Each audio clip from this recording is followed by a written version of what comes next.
अभी हमने बात की आपकी कि जो हमें ये कोकेन है, ये हमें कहाँ से मिलती है? हमें मिलती है कोका प्लांट से। कोका प्लांट का साइंटिफिक नेम है एरिथ्रोजाइलम कोका। तो इस पे क्वेश्चंस आते हैं आपके।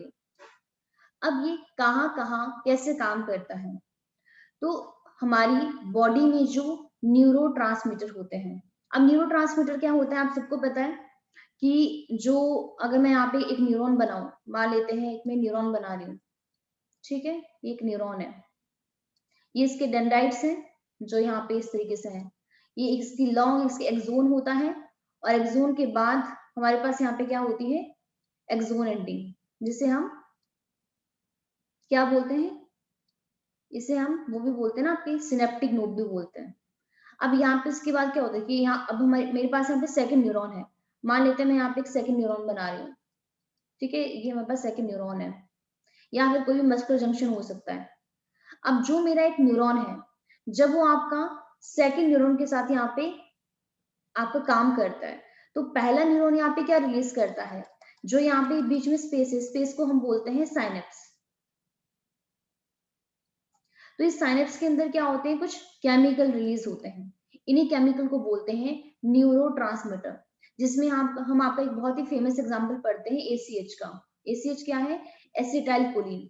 उसके अलावा एक न्यूरोट्रांसमीटर और होता है डोपामाइन। अब ये होते क्या है, ये सारे केमिकल्स ही हैं जो क्या करते हैं, इंफॉर्मेशन मतलब ट्रांसफर करने का काम करते हैं। अब हमारे पास ये जो क्या होते हैं, जो ये कोक है, क्रैक है, जब ये हमारी बॉडी में एंटर होता है ना, तो ये जो न्यूरोट्रांसमीटर होते हैं, इनके साथ ही ये इंटरफेयर करते हैं, इनकी एक्टिविटी के साथ। तो हमारे पास ये जो कोक क्रैक है, ये इंटरफेयर किसका करता है, transport of the neurotransmitter like the dopamine. तो डोपामाइन क्या है, हमारे पास एक न्यूरोट्रांसमीटर है। कोकेन को कैसे लेते हैं, नॉर्मली स्नोर करके, स्नोट करते हैं, मतलब नोज के थ्रू लेते हैं। अब हमारे पास देखिए ये क्या स्टिमुलेट करता है, ये हमारे सीएनएस को स्टिमुलेट करता है। सीएनएस मतलब सेंट्रल नर्वस सिस्टम, हमारे ब्रेन को। और क्या चीज प्रोड्यूस करता है, यूफोरिया, यूफोरिया करता है। इसके अलावा हमारे पास ये क्या करता है, इंक्रीज करता है एनर्जी को। यूफोरिया क्या होता है कि बहुत ही ज्यादा अच्छा लगना, एक्सपीरियंस करना प्लेजर को, और एक्साइटमेंट की फीलिंग होना।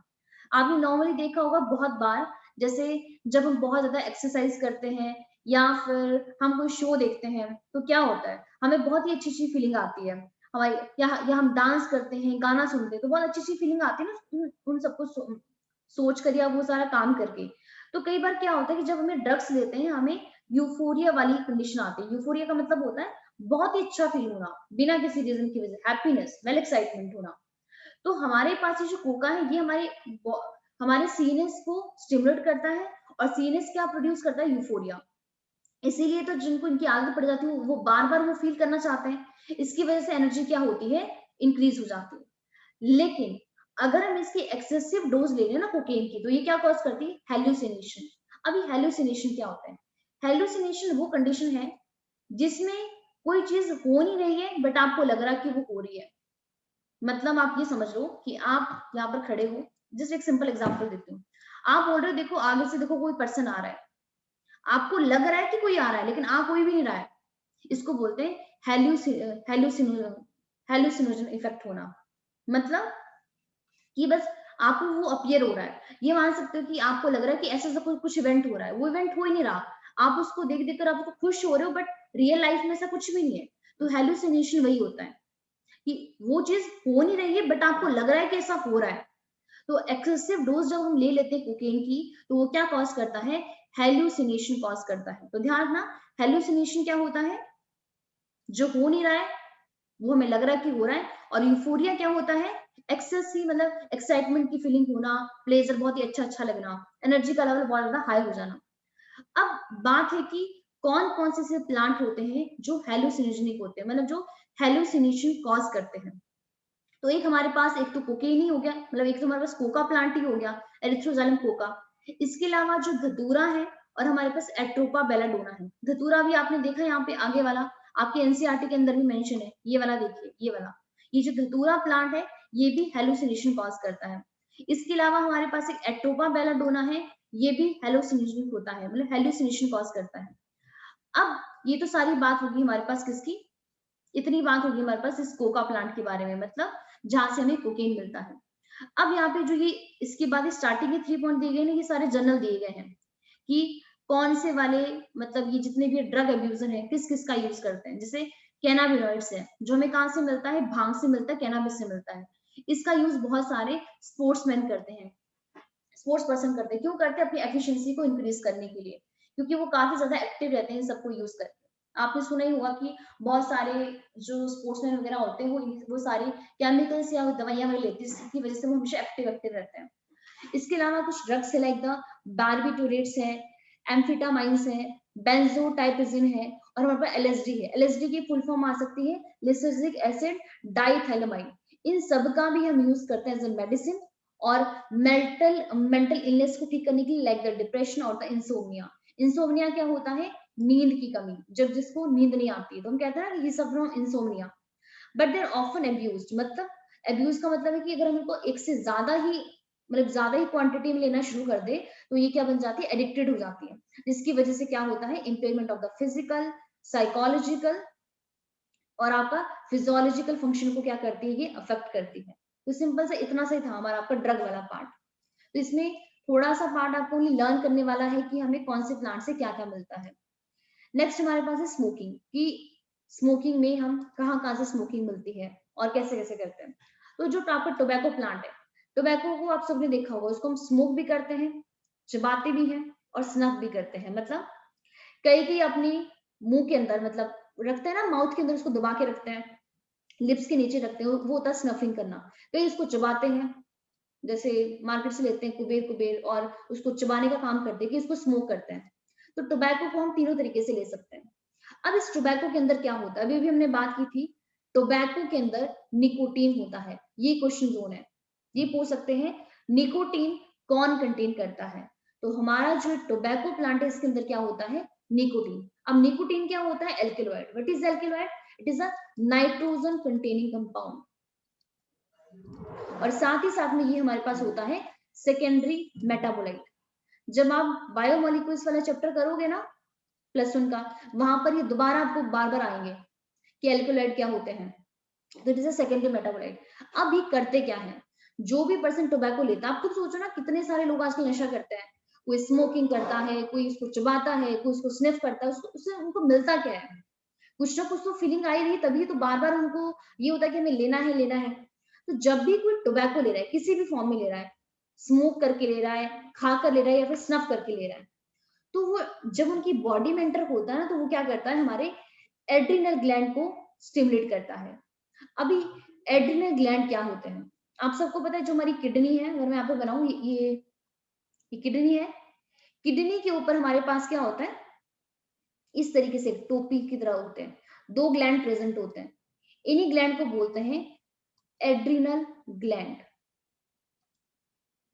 अब ये जो हमारा एड्रिनल ग्लैंड है, इसके भी अगर मैं यहाँ पे बनाऊं ना, इसको बाहर इस तरीके से बनाऊं, तो इसके 2 पोर्शन होते हैं।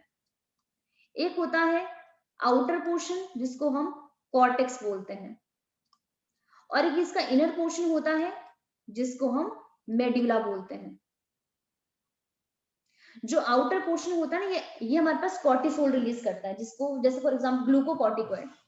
लेकिन जो हमारे पास ये मेड्यूला वाला पोर्शन है, मेड्यूला ही रिलीज करता है इमरजेंसी हार्मोन। आपने 10th में काफी ज्यादा पढ़ा होगा कि जो हमारा एड्रिनल ग्लैंड है वो इमरजेंसी हार्मोन रिलीज करता है। जैसे मान लेते कि कोई कोई मेरे पीछे शेर घूम रहा है, ठीक है, एकदम मैंने शेर को देख लिया, तो क्या होता है? हमारी हार्ट बीट बहुत ज्यादा फास्ट हो जाती है, एकदम पसीने आने शुरू हो जाते हैं।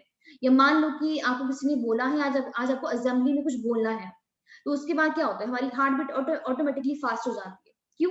क्योंकि उस टाइम सिचुएशन को मेंटेन करने के लिए ना, जो हमारा ये मेड्यूला, मतलब एड्रिनल ग्लैंड का जो मेड्यूला वाला पोर्शन होता है ना, ये वहां पे इमरजेंसी हार्मोन रिलीज करता है। और इमरजेंसी हार्मोन हम कहते हैं एड्रेनलिन को, और आपका नॉर एड्रेनलिन को। एड्रेनलिन का एक नाम और है, इसे हम एपिनेफ्रिन भी बोलते हैं। ये सारी चीजें आपने +1 में की होगी। और नॉर एड्रेनलिन को हम नॉर एपिनेफ्रिन भी बोलते हैं। तो जब भी कोई पर्सन टोबैको खाता है, तो वो किसको स्टिमुलेट कर रहा है? उसके एड्रिनल ग्लैंड को। और एड्रिनल ग्लैंड का भी कौन सा वाला पार्ट, उसका मेडुला वाला पार्ट, कॉर्टेक्स पे नहीं करता है।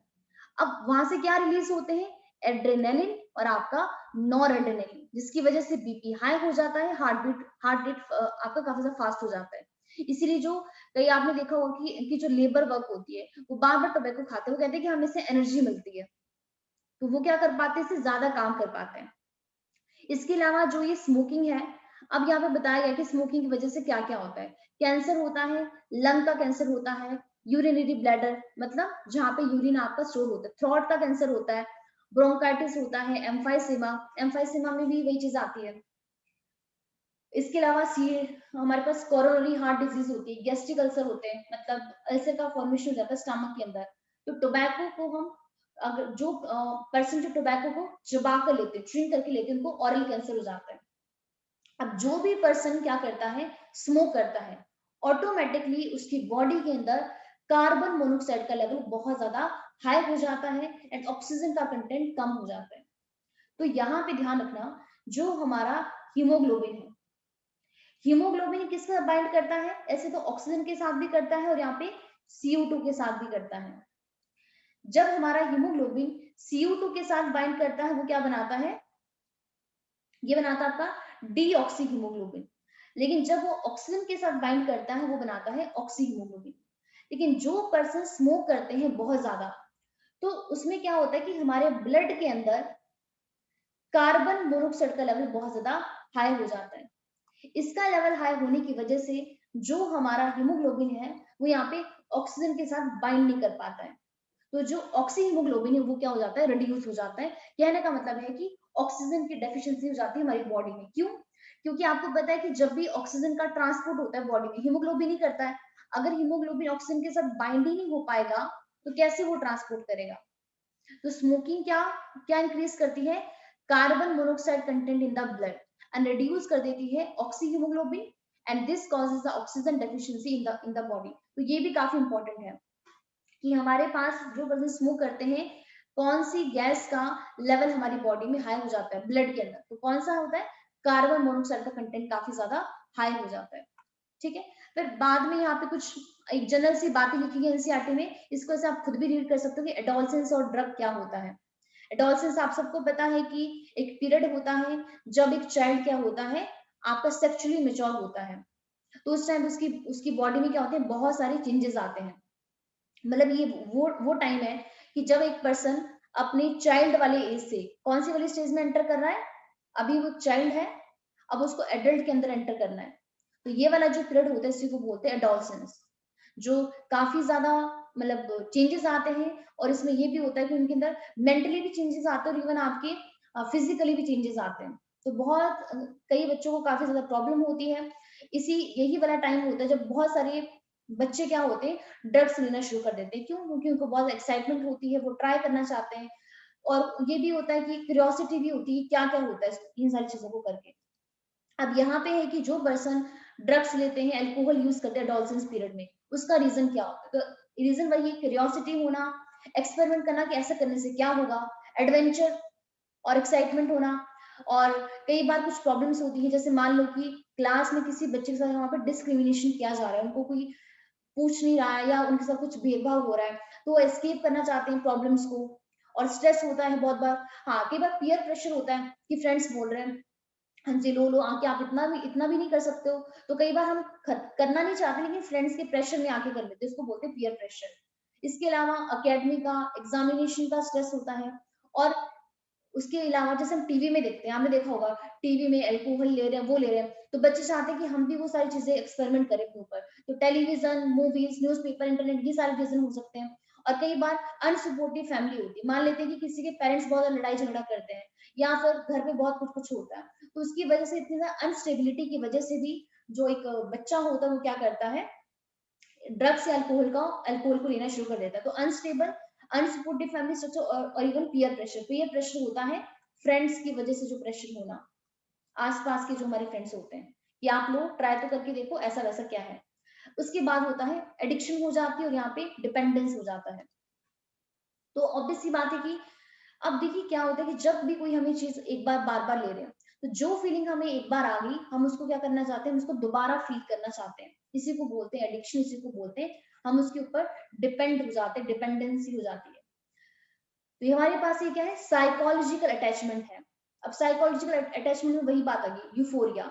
अभी हमने यूफोरिया के बारे में क्या कहा था, क्या होता है, एकदम ही बहुत ही अच्छा लगना, एक और ही लेवल का क्या होना वहां पे, मतलब हैप्पीनेस की फीलिंग आना। तो बार बार चाहते हैं कि वही फीलिंग्स आए। टेम्पररी फीलिंग्स होती है वेलबींग की with the drugs and alcohol, इसीलिए बार बार हम वो चीजें लेना चाहते हैं। लेकिन आपने देखा हो, जैसे इसका सारा नशा उतरता है हम चाहते हैं दोबारा ले लें उसको। तो जब हम बार बार रिपीटेड कोई भी ड्रग्स लेते हैं ना, तो एक्चुअली पता है क्या होता है, जो हमारे रिसेप्टर होते हैं ना उनको रिसीव करने वाले, वो भी थोड़े से आपकी वीक हो जाते हैं। वीक करने का मतलब ये है कि पहले आपने थोड़ी सी लो डोज से आपने स्टार्ट किया, अब अगर आप उसको उतनी ही डोज दे रहे हो तो एक टाइम ऐसे होगा कि वो आपका रिसीव ही नहीं करेगा, उसको उससे ज्यादा वाला लेवल चाहिए। इसीलिए आपने सुना होगा कि जब स्टार्टिंग में कोई भी अल्कोहल लेता है, कोई भी नशा लेता है, तो उसको जब वो एक ग्लास लेगा तो उसी में उसको नशा हो जाता है। लेकिन अगर वो सेम चीज हर रोज ले रहा है, तो एक टाइम आएगा कि उसको एक ग्लास में तो कुछ पता ही नहीं चलेगा, दूसरे ग्लास में कुछ पता नहीं चलेगा, जब तक पूरी बॉटल खत्म ना कर ले तब तक कुछ फील ही नहीं होता बॉडी में। तो रिसेप्टर को भी क्या आदत हो जाती है कि उससे ज्यादा, जैसे आपने ये सुना होगा कि जब भी कोई हम मेडिसिन लेते हैं, तो डॉक्टर हमेशा हमें ना जो उसकी लो डोज होती है उसी से स्टार्ट करते हैं। जैसे आपकी पहले आपको 10 mg देंगे, देन 20 देंगे, 30-40 करके हमें देते हैं। उसके बाद वो धीरे धीरे उसकी डोज को इंक्रीज करते हैं। क्यों ऐसा क्यों करते हैं, क्योंकि देखिए अगर हम एकदम हाई डोज दे देंगे ना, तो लो वाली डोज कभी हमारी बॉडी में काम ही नहीं कर पाई, और वो हमें ज्यादा हमें डैमेज भी कर देते हैं। तो यहाँ पे क्या है, अगर हम रिपीटेड यूज करते हैं ड्रग्स का, तो टॉलरेंस लेवल जो होता है रिसेप्टर का वो इंक्रीज हो जाता है। Does the receptor respond only to the high dose? तो उनको जब हाई डोज मिलेगी तभी वो रिस्पॉन्ड करेंगे, जिसकी वजह से क्या हो जाएगा, ग्रेटर इनटेक, और हमें एडिक्शन बहुत ज्यादा हो जाती है।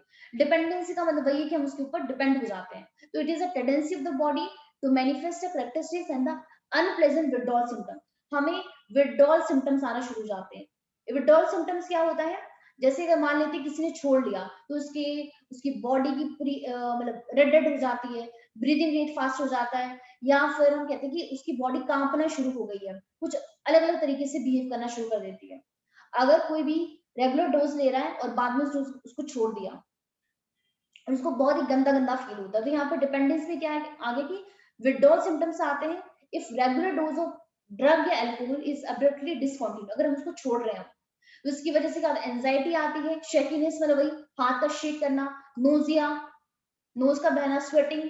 तो dependence led to the social adjustment problem. तो ये सारा आपका चैप्टर था जो हो गया कंप्लीट। अब यहाँ पे मैंने इसको काफी ज्यादा शॉर्ट में लिखा था। मैं अभी यहाँ पे एनसीईआरटी ओपन करती हूँ। यहाँ पे एक दो पॉइंट है बस जो only आपके मिस हुए हैं, बाकी प्लीज आप इसको खुद ही रीड करना। जो ये लास्ट वाले पॉइंट है ये सारे बहुत ही जनरल जनरल बातें हैं। एडोलसेंस क्या होता है, हमें क्या करना चाहिए क्या नहीं करना चाहिए, कौन कौन लोग उसको लेता है। तो यहाँ पे देखिए सारी चीजें वहीं पे लिखी है कि एडोलसेंस कौन सा वाला पीरियड होता है, तो ये ध्यान रखना है 12 से 18 साल तक का। जब हमारा पर्सन, जो भी पर्सन है वो चाइल्ड से कौन सी वाली स्टेज में जाता है, आपका एडल्ट वाले पीरियड में जा रहा है। तो बहुत सारे चेंजेस होते हैं उस टाइम पे।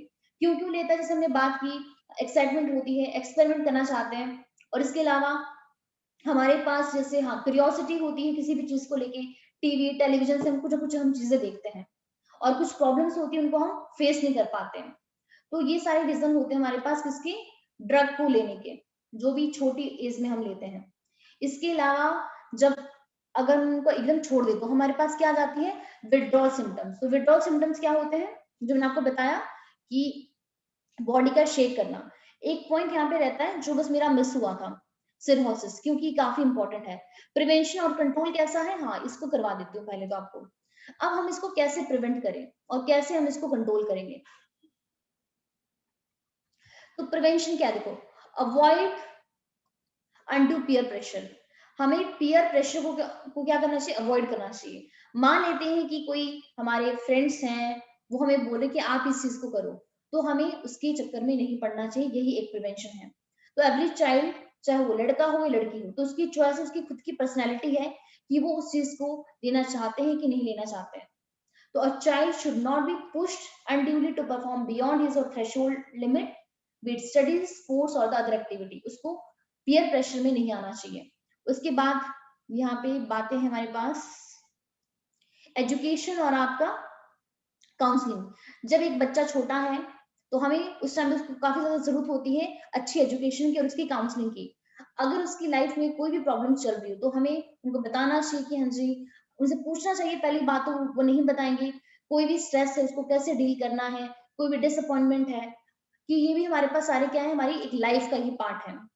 उसके अलावा seeking help from the parents and peer, तो हमारे पास पेरेंट्स से हेल्प लेनी चाहिए, और पीयर मतलब जो हमारे आसपास के फ्रेंड्स हैं। Looking for the danger sign, अब पेरेंट्स को यहाँ पे अलर्ट होना चाहिए। अब ऐसे ये जो सारी बातें हैं, ऐसे ये चैप्टर पढ़ाना तो पेरेंट्स को ही चाहिए, क्योंकि उन्हीं को भी बच्चों का ध्यान रखना है। ठीक है, तो यहाँ पे ये है कि पेरेंट्स को अलर्ट रहना चाहिए, टीचर्स को अलर्ट रहना चाहिए कि अगर किसी भी बच्चे के अंदर कुछ भी ऐसे साइन आ रहे हैं तो हम चेक करें कि उनके अंदर क्या क्या प्रॉब्लम है, और साथ में हमें प्रोफेशनल की और हमें मेडिकल की हेल्प लेनी चाहिए। ये सारे पॉइंट्स आप पढ़ोगे तो यहाँ पे बहुत ही सिंपल है, इसमें कुछ भी ऐसा नहीं कि जो आपको समझ में ना आए। जो समझाने वाली चीज है वो सिरोसिस है, जो ओनली मैं यहाँ पे बताना आपको भूल गई थी, बस ये वाला मेरे स्लाइड में ऐड नहीं है। सिरोसिस क्या होता है, जब हम एक्सेस में ही अल्कोहल लेते हैं तो वो क्या होता है, हमारे लीवर को डैमेज कर देता है।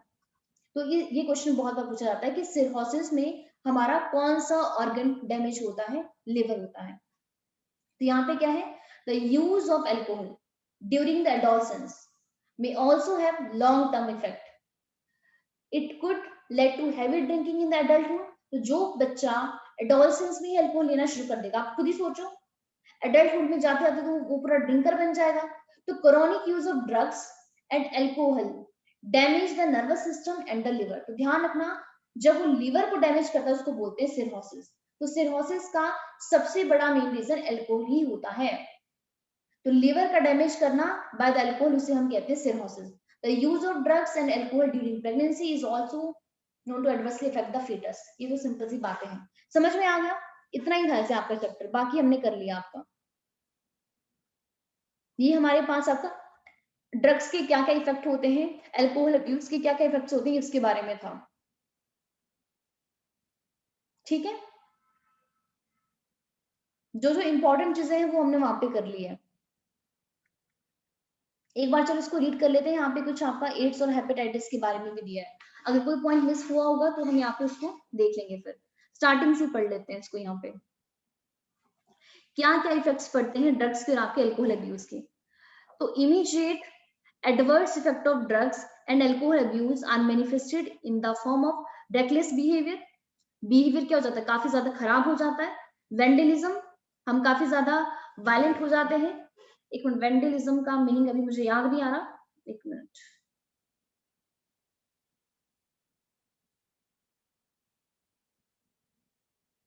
वेंडलिज्म का मीनिंग होता है ऐसा एक्शन करना जिसकी वजह से डेलिबरेटली हम क्या कर देते हैं, डिस्ट्रक्शन कर देते हैं और डैमेज कर देते हैं पब्लिक की प्रॉपर्टी को। तो यहाँ पे नोट कर लीजिए, वेंडलिज्म क्या होता है, पब्लिक प्रॉपर्टी को डैमेज करना। बट कैसे करना, डेलिबरेटली, जानबूझकर करना।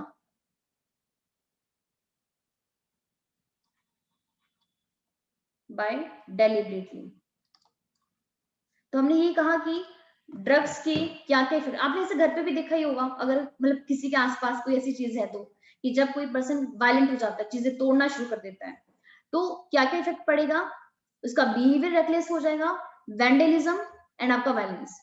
जो एक्सेसिव डोज लेगा जो ड्रग का, वो क्या लेट कर सकता है, कोमा में चले जाएंगे एंड डेथ हो जाएगी due to the respiratory failure और हार्ट फेलियर और द सेरेब्रल हिमोरेजा, मतलब ब्रेन की नसें फट जाएगी, और ब्रेन की नसें फटने से क्या होगा, वहां पे सारा ब्लड हमारा क्लॉट हो जाएगा, मतलब खून ही खून हो जाएगा।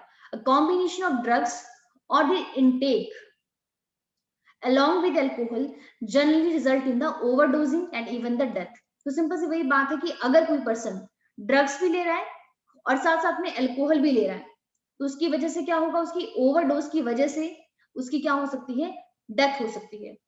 सबसे कॉमन वार्निंग साइन क्या है ड्रग और अल्कोहल अब्यूज का अमंग यूथ के अंदर, कि वहां पे क्या हो जाएगा, उसकी जो एकेडमिक परफॉर्मेंस है वो क्या हो जाती है, ड्रॉप।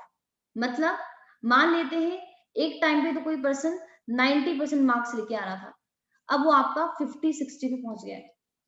अब जरूरी नहीं है कि अगर कोई भी पर्सन आपका 90 पे था और वो आपका 50-60 पे आ गया, उसका रीजन यही हो, बट हम कह रहे हैं कि ये इसका एक वार्न साइन हो सकता है। बहुत सारे और भी रीजन हो सकते हैं। अब अगर कोई पढ़ेगा लिखेगा ही नहीं, तो रीजन ये भी हो सकता है कि 50 से आप 50-60 भी पहुंच गए हो। लेकिन एक रीजन इसका साइन ये जरूर है कि जो एकेडमिक परफॉर्मेंस है वो क्या हो सकती है, ड्रॉप हो सकती है। अनएक्सप्लेन एब्सेंस फ्रॉम स्कूल और कॉलेज, हम क्या करेंगे, स्कूल में जाना कॉलेज में जाना बंद कर देंगे। पर्सनल हाइजीन में हम कोई इंटरेस्ट शो नहीं करेंगे, कपड़े धोए हैं तो भी ठीक है, नहीं धोए तो भी ठीक है, नहा लिए तो भी ठीक है, नहीं नहा तो भी ठीक है। तो हमारा अपनी पर्सनल हाइजीन में कोई भी इंटरेस्ट नहीं रहेगा। हमने नाखून कट किए हैं नहीं किए, कोई फर्क नहीं पड़ता। विड्रॉल सिम्टम्स आने शुरू हो जाएंगे, ये तो बात करेंगे। विड्रॉ क्या होता है, बॉडी में कुछ ना कुछ अनवांटेड सिम्टम्स आना, जैसे शेकीनेस होना, मतलब हाथ का शेक करना, आइसोलेशन, अकेले में रहना पसंद करेंगे, डिप्रेशन का शिकार हो जाएंगे, फटीग, बॉडी में पेन होगा, बहुत ज्यादा अग्रेसिव हो जाएंगे, और इसके अलावा रेबेलियस बिहेवियर होगा। अब ये क्या होता है, ये भी मैं आपको 1 मिनट में बताती हूँ।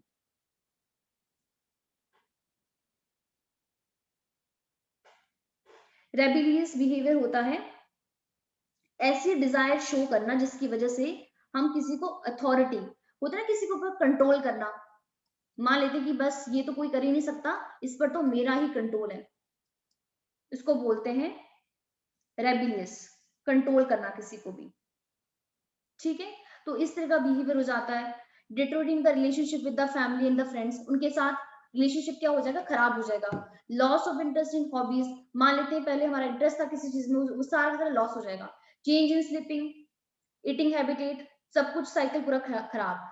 फ्लक्चुएशन आएगा वेट के अंदर और आपका एपेटाइट के अंदर, मतलब वेट के अंदर या तो वेट बढ़ जाएगा या फिर घट जाएगा, भूख लगेगी या फिर लगेगी ही नहीं। तो ये सारे के सारे क्या होते हैं, इफेक्ट्स होते हैं ड्रग्स के और आपके एल्कोहल अब्यूज के।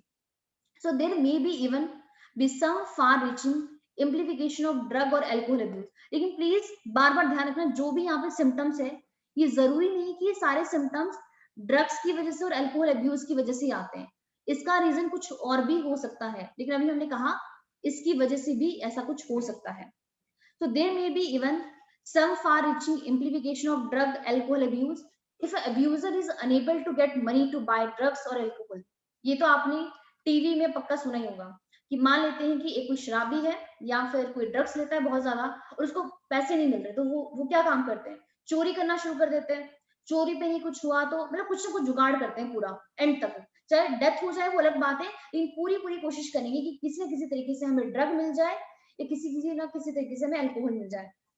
तो अगर यहाँ पे क्या, if abuser is unable to get money to buy drugs, alcohol, he she may turn to stealing, तो वो क्या करेगा, यहाँ पे चोरी करना शुरू कर देगा। The adverse effects are just not restricted to the person who is using drug or alcohol. At a time, drug alcohol addict becomes the cause of mental and the financial distress to his or family, entire family or friends. उसका जो भी effect होगा वो सब पर ही नजर आएगा। Those who take drugs intravenously, तो ये भी हमने पहले बात की थी कि ऐसे पर्सन जो ड्रग्स कैसे लेते हैं, अपनी वीनस के अंदर इंजेक्शन के थ्रू लेते हैं, डायरेक्ट इंजेक्ट करते हैं वेन के अंदर ड्रग्स यूजिंग अ नीडल और syringe, are much more likely to acquire serious infection like the AIDS और आपका हेपेटाइटिस बी। तो कल ही हमने इसके बारे में बात की थी कि जो एड्स होता है ये HIV वायरस की वजह से होता है, और आपका जो हेपेटाइटिस बी है ये भी हमारे पास HBV वायरस की वजह से होता है, हेपेटाइटिस बी वायरस। और मोस्टली इन सबका रीजन क्या है, इन सबका रीजन है बॉडी का fluid, body fluids like blood, और सेकंड हम पढ़ते हैं हमारे पास आपका वो सीमन, सेक्सुअल इंटरकोर्स की वजह से।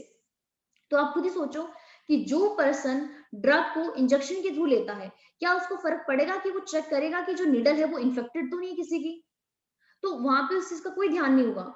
तो ऐसे पर्सन में एड्स होने के और यहाँ पे हेपेटाइटिस बी होने के चांसेस बढ़ जाते हैं। The virus which are responsible for this disease are transferred from one person to another by sharing of the infected needles and syringes. Both AIDS and hepatitis B infection are chronic infection and ultimately fatal. इनका अब तक कोई भी इलाज नहीं है। AIDS can be transmitted to one's life partner through sexual contact, ये भी आपको पता ही है। Hepatitis B is transmitted through the infected blood. तो हेपेटाइटिस बी हो या फिर एड्स हो, दोनों ही इन्फेक्टेड ब्लड के थ्रू मिलते हैं। समझ में आ गया आपको? बाकी ये तो हमने आपको कर ही लिया था कि जो यूज जो होता है अल्कोहल का एडोलसेंस के टाइम पे, उसका काफी लॉन्ग टर्म इफेक्ट होता है। हैवी ड्रिंकिंग हो जाती है एडल्टहुड में, और इसकी वजह से क्या होता है, हमारा नर्वस सिस्टम डैमेज हो जाता है, लिवर भी डैमेज हो जाता है, उसको बोलते हैं सिरोसिस। तो प्लीज इसको अच्छे तरीके से नोट कर लेना कि सिरोसिस क्या होता है, लीवर का डैमेज हो जाना by the alcohol. Use of drugs and alcohol during the pregnancy, वो भी क्या करता है, एडवर्सली इफेक्ट करता है फीटस को। समझ आ रही चीजें सारी सारी से कॉमन चीजें, इसमें कुछ भी मतलब वो नहीं है कि आपको इसमें कुछ आपको लर्न करने वाला हो। समझ आया आपको? तो हेपेटाइटिस बी, इसको भी ध्यान में रखना है कि एड्स हो गया और हेपेटाइटिस बी इन्फेक्शन हो गया। ये कैसे इन्फेक्शन होते हैं, क्रोनिक इन्फेक्शन, बार बार होते हैं और अल्टीमेटली फेटल। फेटल क्या होता है, उनकी डेथ हो जाती है, कॉजिंग जो जो यहाँ पे डेथ कॉज करते हैं। लास्ट में छोटा सा पैराग्राफ है, एनदर मिसयूज क्या है ड्रग का, what said sportsman do to enhance their performance. तो ये भी अभी हमने बात की कि बहुत सारे स्पोर्ट्समैन ड्रग का यूज करते हैं अपनी एफिशिएंसी को इंक्रीज करने के लिए। दे मिसयूज द नार्कोटिक एनाल्जेसिक, हमारे नर्वस सिस्टम को काफी एक्टिवेट करने के लिए वो क्या करते हैं, ड्रग्स का यूज करते हैं। एनाबॉलिक स्टेरॉइड्स वो लेते हैं अपनी मसल्स को बनाने के लिए। डाययूरेटिक लेते हैं। डायबिटिक क्या होता है, जिससे हमारे पास एक्चुअली डायबिटिक में मोस्टली हमारे पास कैफीन चली आती है, जिससे बार बार हमें यूरिन पास करने की अर्ज होती है। सर्टेन हॉर्मोन्स लेते हैं in sports to increase the muscle strength and bulk to promote the aggressiveness and as a result increase the athletic performance. अब इन सबके साइड इफेक्ट क्या क्या है, जो भी हम एनाबॉलिक स्टेरॉइड्स क्या होते हैं, एक होता है कैटाबॉलिज्म, जो हमारी बॉडी में जाके किसी चीज का ब्रेक डाउन करता है। एनाबॉलिज्म क्या होता है, जो हमारी बॉडी में जाके किसी चीज का फॉर्मेशन कर रहा है। तो हम यहाँ पे कैसे स्टेरॉइड ले रहे हैं, एनाबॉलिक, मतलब जो हमारी बॉडी में फॉर्मेशन कर रहे हैं किसी चीज का। अब इनका साइड इफेक्ट क्या है फीमेल के अंदर, तो फीमेल के अंदर क्या होगा, मैस्कुलाइजेशन, मतलब उनके अंदर मेल की तरह फीचर्स नजर आएंगे, क्योंकि उनकी मसल्स क्या होती है, काफी ज्यादा मतलब काफी ज्यादा डेवलप हो जाती है। इंक्रीज अग्रेसिवनेस, जैसे मेल के अंदर मोस्टली अग्रेसिवनेस काफी ज्यादा होती है। जो मेल के अंदर ये मैस्कुलिन करेक्टर होता है ना, ये कौन करता है, टेस्टोस्टेरोन करते हैं, इसीलिए उनकी मसल्स क्या होती है, ज्यादा स्ट्रॉन्ग होती है फीमेल की कंपैरिजन में। टेस्टोस्टेरोन जो है वो फीमेल में भी होता है, लेकिन उसकी परसेंटेज बहुत ही कम होती है। लेकिन अगर कोई फीमेल ये सारे स्टेरॉइड ले रही है, तो उनके अंदर भी कैसे फीचर्स आ जाएंगे, मेल लाइक, जिसको बोलते हैं मैस्कुलाइन कैरेक्टर। हैवीनेस हो जाएगी, आपने देखा होगा आवाज में फर्क होता है लड़कों लड़की की, मूड स्विंग्स होंगे बहुत ज्यादा, डिप्रेशन हो जाएगा, उनका मेंस्ट्रुअल साइकिल एबनॉर्मल हो जाएगा, excessive hair growth on the body face. अभी एक्सेसिव हेयर का ग्रो होना फेस के बॉडी के ऊपर, ये किस वजह से हो रहा है, स्टेरॉइड की वजह से हो रहा है। ये सारे मेल वाले फैक्टर आने शुरू हो जाएंगे। एनलार्जमेंट ऑफ क्लाइटोरिस, क्लाइटोरिस किसका पार्ट होता है, फीमेल का जो रिप्रोडक्टिव सिस्टम है, विजाइना के आगे प्रेजेंट होता है ना क्लाइटोरिस, किया था हमने। डीपनिंग ऑफ वॉइस, मतलब लड़कों की तरह आवाज हो जाएगी। तो ये अब देखो यहाँ से क्वेश्चन जरूर आ सकते हैं कि फीमेल के अंदर अगर वो कोई भी ड्रग्स ले रही है, तो क्या क्या वहां पे उनके अंदर वो हो सकते हैं, मतलब क्या क्या उसके साइड इफेक्ट हो सकते हैं। तो यहाँ पे मैस्कुलाइजेशन हो सकता है, अग्रेसिवनेस बढ़ सकती है, mood swing, depression, abnormal menstrual cycle, excessive hair हो जाना उनके फेस का, बॉडी के ऊपर। और ये इंपॉर्टेंट है क्योंकि ये सबसे यूनिक है, ये पूछ सकते हैं क्या साइड इफेक्ट में क्लाइटोरिस के ऊपर कुछ फर्क पड़ता है कि नहीं पड़ता है। तो ध्यान रखना कि इसका एक साइड इफेक्ट ये है कि क्लाइटोरिस क्या हो जाता है, एनलार्ज हो जाता है, और वॉइस क्या हो जाती है, डीप हो जाती है, डीपनिंग ऑफ वॉइस। मेल के अंदर क्या होता है, एक्ने, पिंपल्स हो जाते हैं बहुत ज्यादा। इनके अंदर अग्रेसिवनेस, सेम वही बातें, मूड स्विंग्स होगा, डिप्रेशन होगा, reduction of the size of the testicle. ध्यान रखना जो टेस्टिकल है उसका साइज छोटा हो जाएगा, जिसकी वजह से वहां पे प्रॉपर टेस्टोस्टेरोन का फॉर्मेशन नहीं होगा, और वो क्या हो सकते हैं, स्पर्म नहीं बनेंगे। स्पर्म नहीं बनेंगे तो क्या होगा, इनफर्टाइल हो जाएंगे। तो आपने सुना होगा कि जो बहुत ज्यादा जिम में जाते हैं और जिम में जाने के बाद वो स्टेरॉइड्स लेते हैं ना, कोई कहते हैं कोई कैप्सूल ले रहा है, कोई कुछ ले रहा है, तो कहते हैं कि उसकी वजह से वो इम्पोर्टेंट हो जाते हैं, इनफर्टाइल हो जाते हैं। तो इनफर्टाइल होने का रीजन क्या है, ये स्टेरॉइड होते हैं। एक्सेस में ही अगर स्टेरॉइड लेते हैं तो वो टेस्टिकल के साइज को रिड्यूस कर देते हैं। अगर टेस्टिकल का साइज रिड्यूस हो गया है तो वहां पे टेस्टोस्टेरोन नहीं बनेगा, ये नहीं बनेगा तो स्पर्म नहीं बनेगा, स्पर्म नहीं बनेगा तो क्या हो जाएगा, लो स्पर्म काउंट, जिसकी वजह से वो इनफर्टाइल हो जाएगा। तो ये भी एक इंपॉर्टेंट पॉइंट है। कि ड्रग्स का और अल्कोहल अब्यूज का एक साइड इफेक्ट मेल के ऊपर क्या है, ये तो सारे कॉमन ही है, एक्ने हो जाना, अग्रेसिवनेस बढ़ जाना, मूड स्विंग्स, ये तो सारे कॉमन ही है, लेकिन यूनिक है ये वाला, reduction of size of the testicle. अब देखिए, जब साइज घटा तो स्पर्म का प्रोडक्शन क्या हो गया, डिक्रीज हो गया। Potential for kidney and liver dysfunction, liver proper ढंग से काम नहीं करेंगे, किडनी प्रॉपर ढंग से काम नहीं करेगी, ब्रेस्ट का एनलार्जमेंट हो जाएगा। प्री मेच्योर बाल्डनेस, बाल्डनेस होता है सारे बाल का झड़ जाना, देखा होगा ना आपने, गंजे गंजे हो जाते हैं आगे से।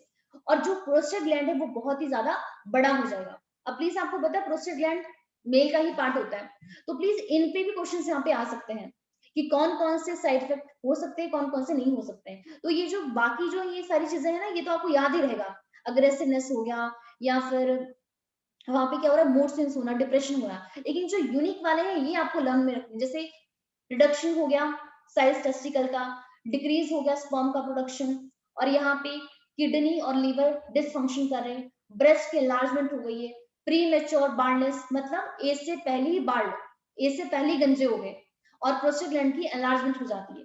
These effect may be permanent with the prolong use, अगर कोई भी पर्सन बार कुछ ज्यादा ही लंबे टाइम से यूज कर रहा है तो वो क्या हो जाएंगे, permanent. In the adolescent male और female, several facial or body acne, premature closure of the growth center of the long bone may result in the stunted growth। अब देखिए लास्ट पॉइंट क्या बोल रहा है कि हमारे पास जो एडोलसेंट वाले मेल और फीमेल होते हैं उनमें क्या होता है, सीवियर फेशियल और यहाँ पे बॉडी बॉडी का एक्ने होता है। एंड वहां पे प्री मेच्योर मतलब, अब आप सबको पता है कि सूचर्स होते हैं हमारी बोन्स के अंदर, अगर आपने बोन्स वाला चैप्टर किया हो अच्छे तरीके से, जब एक बच्चा पैदा होता है ना तो हमारे सूचर्स से आपके ओपन होते हैं, एक जैसे जैसे हमारी एज बढ़ती रहती है ये सूचर्स आपके फ्यूज होना शुरू हो जाते हैं, तभी हमारी ग्रोथ होती है। अगर ये सूचर्स आपके जल्दी ही फ्यूज हो गए तो हमारी बॉडी की ग्रोथ नहीं हो पाएगी। तो एक यहाँ पे देखिए क्या लिखा है कि एडोलसेंट मेल में, मेल हो या फीमेल हो, मतलब अपनी उस वाली एज में है, तो वहां पे क्या होगा, प्री मेच्योर मतलब मेच्योर होने से पहले क्लोज हो जाएंगे growth centre of the long bone, तो हमारी जो लंबी वाली बोन्स होती है लाइक फीमर, वहां पे उनकी ग्रोथ ही नहीं हो पाएगी, जिसकी वजह से हमारी हाइट क्या रह जाएगी, छोटी, स्टंटेड ग्रोथ हो जाएगी। तो ये सारे क्या है यहाँ पे साइड इफेक्ट है, तो प्लीज इसको साइड इफेक्ट पे थोड़ा सा ध्यान देना है, यहाँ पे समझ में आ गया, बताइए। Yes ma'am. तो प्लीज यहाँ पे जो यूनिक वाले कैरेक्टर है उन पे प्लीज आप थोड़ा सा ध्यान देना, क्योंकि इन पे आपसे क्वेश्चन पूछ सकते हैं, ठीक है। जो जो और सिरहोसिस पे तो काफी बार क्वेश्चन पहले भी पूछा गया कि सिरहोसिस क्या होता है।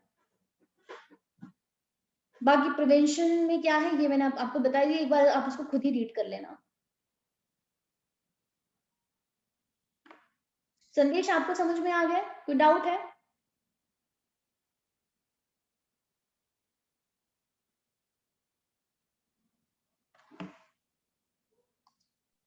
No ma'am.